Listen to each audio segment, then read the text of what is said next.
کہ جو بندہ یہ وظیفہ پڑھے گا اللہ کا عرش ہل جاتا ہے. لا علاج بیماریاں ہوں، دکھ ہوں، غم ہوں، قرضے ہوں، مصیبتیں ہوں، ناکامیاں ہوں اور پریشانیاں ہوں اور ایسے حالات کہ جو انسان کہے کہ بس سب تو موت ہی ہے، اس کے علاوہ کوئی راستہ نہیں. کوئی ایسی پریشانی ہو، اللہ کا نظام ہے کہ اس پہ وہ ملتا ہے جو ایمان انسان گمان نہیں کر سکتا، سوچ نہیں سکتا. یہ فیصل آباد کے ساتھ ماموں کانجن میں ایک درویش ہوتے تھے، صوفی عبداللہ صاحب رحمۃ اللہ علیہ. بڑے اللہ والے تھے، درویش تھے، اللہ سے مانگتے تھے، اللہ دے دیتا تھا. تو مجھے ان کے ایک شاگرد نے بتایا، اردو بازار لاہور میں ہوتے تھے. کہنے لگے کہ میں ایک دفعہ گیا تو مجھ سے فرمانے لگے کہ میرے سارے کے سارے طالب علم استاد جمع ہو کے آ گئے کہ ہمارے جو ہے وہ ہمارے راشن نہیں، کھانا پینا کچھ نہیں، تنخواہیں نہیں ملی، سب چیز ختم ہو چکی ہے، تو اب ہمیں اجازت دے دیں، آپ کے پاس تو ہے نہیں. اچھا فرمایا مجھے چند دن دے دو، جتنا اور دن صبر کر لیا، چند دن مجھے دے دو. تو فرمایا پھر بیٹھ گئے مصلی اور جو سورۃ فاتحہ پڑھی نا جب آتے تھے نا، ایاک نعبد و ایاک نستعین، اس کو جو وجدانی کیفیت کے ساتھ دل کی گہرائیوں اندر کے درد کے ساتھ پکارتے تھے، اتنا درد، اتنا غم، اتنا درد، اتنا غم جو پکارتے تھے کہ ایسے محسوس ہوتا تھا کہ زمین ساری کی ساری ہل رہی اور ہر طرف ایک نظام چل رہا ہے. اور جب پھر اس صورت کو پورا کرتے تھے، پھر سورۃ فاتحہ پڑھتے تھے اور جب پہنچتے تھے ایاک نعبد و ایاک نستعین، پھر ایسے جو ہے اس کو دہراتے تھے. پر بات یہ ہے وہ دعا پڑھتے نہیں تھے، مانگتے تھے. ایک ہے دعاؤں کا پڑھنا، ایک ہے دعاؤں کا مانگنا.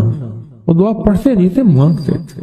اور اللہ مانگنے والے کو دیتا بھی ہے، اللہ مانگنے والے کو عطا بھی کرتا ہے، اور اللہ کی رحمت مانگنے والے کے ساتھ سدا رہتی ہے، ہمیشہ رہتی ہے. وہ دعا پڑھتے نہیں تھے، مانگتے تھے. بس کہا کہ ایسے مانگے، ایسا مانگا، ایسا مانگا کہ اللہ پاک کو ترس آیا. چند ہی دنوں میں فرمایا اللہ نے دکھایا کہ یہ دیگ ہے سونے کی بھری ہوئی ہے، اور میں نے آپ کے حوالے کر دی. اور تھوڑا سی ایسے جگہ ہٹائی تو وہ دیگ نکل آئی. تو فرمایا پھر مٹھیاں سونے کی بھر بھر کے دیتے تھے اور کہتے تھے اس کو حسب ضرورت خرچ کرنا، خیال کرنا، کہیں فضول خرچی نہ کرنا، اسراف نہ کرنا. اللہ کے خزانے ہیں اور برکت والے ہیں، کہ اللہ ناراض ہو کے چھین نہ لے، کہ اللہ ناراض ہو کے چھین نہ لے. مجھے ایک صاحب کہنے لگے کوئی ایسا عمل بتائیں، کوئی ایسا عمل بتائیں کہ میں چاہتا ہوں میری 7 نسلوں میں رزق ختم نہ ہو، جو مہنگائی اور حالات اور پریشانیاں میں دیکھ رہا ہوں. کوئی ہے عمل؟ میں کہا بالکل ہے. میں نے کہا روزانہ 40 منٹ بیٹھ، 40 منٹ صبح دوپہر شام، جو تیری تنہائی کا وقت ہو، کہ یا اللہ دنیا میں ایسی جگہ کوئی کہیں ہوتی، اکیلے بیٹھے رہتے یاد تیری دل نشیں ہوتی، اکیلے بیٹھے رہتے یاد تیری دل نشیں ہوتی. 40 منٹ کوئی ایسا بیٹھ 40 منٹ اس انداز سے مصلی پہ، کہیں بستر میں، کہیں ایسی جگہ جہاں سوئے نہیں، اور بس صرف ایک بار سورۃ فاتحہ پڑھا، اور اس کے بعد ایاک نعبد و ایاک نستعین کو دوہرا. جاگ رہے ہیں، دیکھتے رہیں، مجھے دیکھتے رہیں، میں آپ کو دیکھتا رہوں. آپ اللہ کے اور اس کے حبیب کے مہمان ہیں، آپ کو دیکھنا بھی ثواب ہے، آپ کو دیکھنا بھی ثواب. تو میں نے اسے عرض کیا کہ بس اس کو وجدان سے پڑھو، ایسے پڑھ کے رونگٹے کھڑے ہو جائیں، آنسو بہنے لگ جائیں، دل کے اندر کا درد اور دل کا اندر کا غم اور اللہ کے سامنے حاضری، استحضار، اور یہ کیفیتیں تیری ہوں کہ بس اس کے علاوہ کوئی مجھے یاد نہ رہے. اس درد سے پڑھو 40 منٹ. 40 کے عدد کے ساتھ کائنات کے رازوں کا بڑا تعلق ہے. 40 کا جو عدد ہوتا ہے، بس 40 کے عدد کے ساتھ پڑھ، اور بہت توجہ سے پڑھ اور بہت دھیان سے پڑھ، روز پڑھ. مجھ سے کہنے لگا کتنے دن پڑھوں؟ تو میں نے اس سے کہا مجھ سے یہ دن نہ پوچھ، تیرا دل خود بولے گا کہ فیصلے ہو گئے ہیں، بس ختم. دل خود بولے گا یہ بتائیں کہ پیٹ بھرتے ہوئے کوئی گھنٹی بجتی ہے یا دل خود بولتا ہے کہ پیٹ بھر گیا؟ پیاس میں بھی کوئی کہتا تو نہیں ہے کہ آپ کی پیاس بجھ گئی ہے، وہ دل خود بولتا ہے کہ بس اب پانی کی ضرورت نہیں ہے۔ نیند سے دل بھر جائے تو بس دل بولے بس اب سو لیا، وہ اٹھیں۔ اسی طرح دل خود بولے، دل خود بولے، کیا بولے؟ دل خود بولے، اور دل اندر بولے، دل اندر بولے کہ اللہ پاک جل شانہ نے نسلوں کے لیے رزق کی عزت، دولت، برکت کے فیصلے کر دی، بس دل بولے۔ کتنے دیر کر؟ اب یہ تیری اپنے مانگنے میں ہے، اب یہ تیری اپنے مانگنے میں ہے۔ مانگنے میں کمی ہے تو دل نہیں بولے گا، اگر مانگے گا تو پتہ نہیں دنوں میں یا ہفتوں میں، جتنے میں دنوں میں فیصلہ ہو جائے۔ اور میں نے اس سے کہا کہ یہ میرے پردادا کے پردادا کا عمل ہے، ان کا یہ عمل ہے، میرے پردادا کے پردادا کا عمل ہے، جو ہماری خاندانی یادداشتوں میں یہ لکھا ہوا اور فرمایا اگر یہ کوئی بندہ کر لے اللہ نسلوں کا رزق اللہ سے منوا لے۔ اور میں نے اس سے کہا خیال کرنا، رزق کے روحانی ساتھ منوانا، رزق کے روحانی ساتھ منوانا، رزق کے روحانی ساتھ منوانا، ورنہ دولت، مال، چیزیں مل جائے گی جس کے بارے میں کہا جاتا ہے کہ بعض بندے ایسے ہوتے ہیں اللہ پاک ان سے لقمے نہیں چھینتا، سجدے چھین لیتا ہے، اللہ ان سے لقمے نہیں چھینتا۔ کیوں؟ رزق جسمانی دوسرے لفظوں میں مل رہا ہے اور رزق روحانی اللہ چھین لیتا ہے۔ یہ جو آج آپ بیٹھے ہیں تسبیح خانے میں اور میں بیٹھا ہوں، یہ ہم روحانی دسترخوان پہ بیٹھے ہیں، یہ بہت بڑا دسترخوان لگا ہوا ہے، دسترخوان ہے۔ سنا ہے در یار پہ بڑی دھوم ہے، سنا ہے در یار پہ بڑی دھوم ہے، وہاں عاشقوں کا ہجوم ہے۔ یہ روحانی دسترخوان ہے، میں بھی خود محتاج ہوں، یہ روحانی دسترخوان ہے۔ تو میں نے اس سے عرض کیا کہ ایک دسترخوان نہیں مانگنا، دونوں مانگنا، رزق روحانی بھی، رزق جسمانی تو اس کو بھی ملتا ہے جس کو کلمہ نصیب نہیں ہوا، رزق جسمانی تو اس کو ہی ملتا ہے جس کو کملی والی کی غلامی نصیب نہیں ہوئی، رزق جسمانی تو اس کو ہی ملتا ہے جس کے ماتھے پہ شقاوت لکھی ہے، رزق جسمانی تو اس کو ملتا ہے جو اللہ کا نافرمان ہے، رزق جسمانی تو اس کو ملتا ہے جو اللہ کے وجود کا انکار کرتا ہے، رزق جسمانی تو اس کو ہی ملتا ہے جو آخرت اور قبر کا انکار کرتا ہے، رزق جسمانی تو اس کو ملتا ہے جو جنات اور برزخ کا انکار کرتا ہے، رزق جسمانی تو اس کو ملتا ہے جو خود کملی والی کی نبوت کا انکار کرتا ہے، وہ تو بے بہا لوگ ہیں، ان کو ملتا ہے۔ پر تجھے بھی صرف رزق جسمانی ملا اور اللہ سے یہ منوا لیا، نہ یہ نہ منوانا، اللہ سے کہنا ہے اللہ رزق روحانی بھی دے اور رزق جسمانی بھی دے، دو رزق کٹھے عطا فرما، کون سا رزق؟ اور رزق جسمانی بھی دے۔ کہیں ایسا نہ ہو کہ میری نسلوں میں صرف مال، دولت اور چیزیں ہوں اور تیرا نام اور تیرے حبیب کا نام نہ ہو، تیرا نام اور تیرے کملی والے کا نام نہ ہو، تیرا نام اور تیرے دوستوں کا نام نہ ہو، تیرا نام اور تیری آل و اصحاب کا نام نہ ہو، کہیں ایسا نہ ہو میں محروم ہو جاؤں۔ مجھے آل اور محمد اور آل محمد اور اصحاب محمد کی نسبتیں یہ بھی ساتھ عطا کیے رکھ۔ میں نے اس سے کہا کہ دو چیزیں مانگنا۔ اچھا، قدرت کا نظام ہے، تو دیوانے بھی ہوتے ہیں، یقین والے ہوتے ہیں، آپ جیسے آپ مخلص بیٹھے ہیں، اور پوری دنیا میں ہمارے ساتھ اس وقت مخلص بیٹھے ہیں جو ہماری آج کی محفل میں شریک ہیں، ہوتے ہیں دیوانے۔ اس نے یقین سے پڑھنا شروع کر دیا، مجھ سے کہنے لگا ایک وقت ایک جگہ ہو بہت بہتر۔ میں نے اس سے کہا، میں نے کہا پھر بھی اگر ایک وقت ایک جگہ میسر نہ بھی ہو تو اگر عمل کسی وقت چوک جائے، عمل کی جگہ چوک جائے، عمل کا وقت چوک جائے، مجبوری میں نہ ہو تو بہتر ہے، پر توجہ نہ چوکے، دھیان نہ جائے، استحضار نہ جائے، یقین نہ جائے، اور سچا یقین ہو کہ میرا اللہ خود کہتا ہے یہ مانگنا بھی تو اسی نے دیا ہے نا، اسی نے مانگنا دیا ہے۔ جب اس کریم نے مانگنا ہی خود دیا ہے تو عطا بھی خود کرے گا۔ نہیں خوف نارے جہیم کا کہ کرم ہے مجھ پہ کریم کا، وہ خود عطا کرے گا مجھے، اس نے مانگنا دیا دے گا۔ یقین ہو ایسا ایسا ایسا ایسا، اتنا زبردست یقین ہو، اتنا یقین ہو اللہ کے ملنے پہ اور اللہ کے مانگنے پہ، اتنا یقین ہو کہ گمان اور خیال سے بالا تر یقین ہو، بہت زیادہ یقین۔ یاد رکھیے گا میری بات، میری طرف دیکھتے رہیں، یاد رکھیے گا جس کو ملا ہے یقین کی طاقت میں ملا ہے، اور جس سے چھنا ہے بے یقینی نے اس سے سب کچھ چھین لیا، بے یقینی نے اس سے سب کچھ چھین لیا۔ جس کو ملا ہے یقین کی طاقت سے ملا ہے، یقین ہو کہ میں کر رہا ہوں اور اللہ مجھے دے دے گا۔ کہا کہ کیسا یقین ہو؟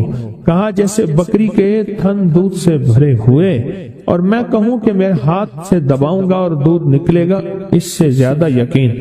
اور کہا کس سے زیادہ یقین؟ کہا کہ ایک بڑا نوٹ ہو اور بڑا نوٹ کے اندر جو ہے ایک آنے کی چیز آنی ہے، تو میں کہوں گا اس سے تو اس کی نوٹ کے اندر تو ہزاروں آنے ہیں، اور میں ایک آنے کی چیز، ایک ٹکے کی چیز لوں گا اور میرا کام بن جائے گا۔ اس سے زیادہ یقین ہو، اور اس سے کہیں زیادہ یقین ہو کہ سخت پیاس ہے اور میں پانی کو دیکھوں، اور پانی کو دیکھتے ہی مجھے یقین ہو کہ اس سخت پیاس میں میرا پیاس بجھ جائے گی، پیٹ بھر جائے گا۔ اس سے کہیں زیادہ یقین ہو۔ میں پھر بھی یقین کو نہیں سمجھا سکا، علم بھی محدود ہے، الفاظ بھی میرے پاس محدود ہیں۔ اس سے کہیں زیادہ یقین ہو، اس سے کہیں زیادہ یقین، اور بہت زیادہ یقین۔ اتنا یقین، کیا خیال ہے؟ آپ چاہیں گے اپنی نسلوں کے لیے بخت، رزق، نصیب اور مقدر منوا لیں؟ کیا خیال؟ وہ بڑا کریم ہے۔ میں نے ابھی نہیں بتایا کہ قرآن کا واقعہ سنایا، حضرت موسیٰ اور خضر علیہ السلام کا قرآن کا واقعہ سنایا کہ ان کی 7 نسلوں کا جو ابا تھا نا، وہ 7 نسلوں میں پہلے والا ابا، دادے کے دادے کے دادے کا دادا، وہ نیک تھا، وہ دعائیں مانگتا تھا، وہ اللہ کے ساتھ تعلق میں تھا، اس کا تقویٰ تھا، وہ اس کی نیکی کا اثر، اس کی نیکی کا اثر، اس کی نیکی کا اثر نسلوں میں منتقل ہوا، نسلوں میں منتقل ہوا۔ پڑھ لیں، مانگ لیں، اللہ سے کر دیں کہ اللہ میرے لیے اور میری نسلوں کے لیے رزق روحانی اور رزق جسمانی کے فیصلے کر دیں، رزق روحانی اور رزق جسمانی کے فیصلے کر دیں۔ شاہ عبد الرحیم تھے شاہ ولی اللہ رحمت اللہ علیہ کے والد محترم۔ انہوں نے شاہ ولی اللہ سے کہا بیٹا میں تجھے روحانی مشقیں کرا رہا ہوں، ایک مشق ایک بھی کر لے، اپنے لیے اور اپنی نسلوں کے لیے اللہ سے رزق منوا لے، اللہ سے رزق منوا لے۔ تو پوچھا کہ حضرت میں رزق کیسے منواؤں؟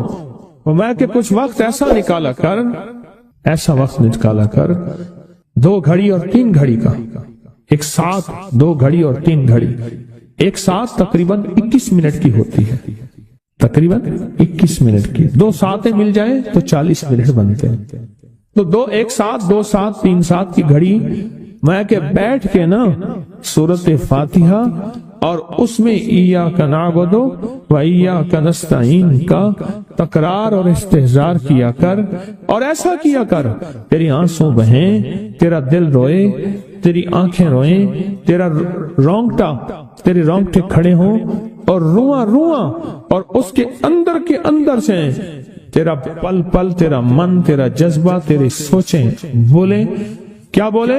ایاک نعبد و ایاک نستعین۔ ایک میلہ تھا اللہ کے نیک بندوں کا، تو اس میں 70 اولیاء جمع ہوئے، 70 اولیاء جمع ہوئے۔ ہر اللہ کے ولی نے کہا کہ آپ کوئی ایسا وظیفہ بتائیں، ایسی تصویر بتائیں، ایسا ذکر بتائیں جو اللہ کے عرش کو ہلائے اور جو اللہ کی ذات کو متوجہ کر دے، جو اللہ کے تعلق کو نصیب کر دے، کوئی ایسا ذکر، کوئی ایسی تصویر بتائیں۔ فرمایا سب نے بتایا کہ سورۃ فاتحہ ہے، اور اب سب سے پوچھا سورۃ فاتحہ میں کوئی ایسا جوش بتائیں جو سورۃ فاتحہ کا دل ہو۔ سورۃ یاسین قرآن کا دل، لیکن سورۃ یاسین کا دل سلام قولا من رب الرحیم۔ ہر سورت کے اندر اللہ پاک نے کچھ نعمتیں، کچھ نقطے رکھے ہیں، تو فرمایا سورۃ فاتحہ کا دل۔ تو میلے میں جتنے بھی اولیاء 70 بیٹھے تھے، سب نے کہا کہ اگر سورۃ فاتحہ کا دل پانا ہے تو وہ صرف کیا ہے؟ ایاک نعبد و ایاک نستعین، اس کا مفہوم عام سادہ سے یہ ہے کہ مولا غلامی تیری در کسی اور کا، جب غلام تیرے ہیں، منگتے تیرے ہیں، بھکاری تیرے ہیں، محتاج تیرے ہیں، پھر در بھی تیرا ہے، پھر در بھی تیرا ہے، اور کسی کا در مولا نہیں ہے، پھر در بھی تیرا ہے، تیرے در کے ہم محتاج، تیرے بر کے ہم غلام۔ تو میں نے اس سے کہا کہ یہ وظیفہ کر، سارا دن پڑھی یا کنا بدو، اور کام بھی کرتا رہے، وضو بے وضو چلتا بھی رہے، یہ پڑھتا بھی رہے، پڑھتا بھی رہے، پڑھتا بھی رہے، چند دن چند ہفتے یہ عمل کر، اور رات سوتے ہوئے سورۃ فاتحہ پوری کر 40ویں، اور پھر درود پاک پڑھتے پڑھتے سو جا۔ 70 اولیاء نے فرمایا کہ جو بندہ یہ وظیفہ پڑھے گا اللہ کا عرش ہل جاتا ہے، اور فرشتوں میں کوہرام مچ جاتا ہے، اور فرشتوں میں اللہ کی بارگاہ میں فریادیں ہوتی ہیں کہ یا اللہ یہ بندہ ہے اور اس نے یہ عمل کیا ہے، یہ وظیفہ کیا ہے، اور ابھی تک اس کی دعا قبول نہیں ہوئی، یہ مانگا ہے ابھی تک دعا قبول نہیں ہوئی، فرشتوں میں یہ کوہرام مچ جاتا ہے۔ ایک اللہ کے دوست تھے، سوتے سوتے ایک دم اٹھ بیٹھے، اٹھنے کے بعد وجدانی کیفیت کے ساتھ جو ہے یہ وظیفہ پڑھنے لگے۔ تو کسی نے پوچھا کہ حضرت کیا ہوا؟ فرمایا میں نے دیکھا کہ اللہ کے عرش کے نیچے جنتی ہیں اور وہ ٹہل رہے ہیں، اور سب کی زبان پہ یہی وظیفہ ہے، ایاک نعبد و ایاک نستعین، سب کی زبان پہ یہی وظیفہ ہے اور سب یہی پڑھ رہے ہیں۔ میری ایک درخواست ہے، سورۃ اخلاص 2 تسبیح زندگی کا معمول بنا لیں، اس کو تو کبھی نہ چھوڑیں۔ کیا خیال ہے؟ 2 تسبیح زندگی کا معمول بنا لیں، اس کو کبھی نہ چھوڑیں۔ اس کا فائدہ کیا ہوگا؟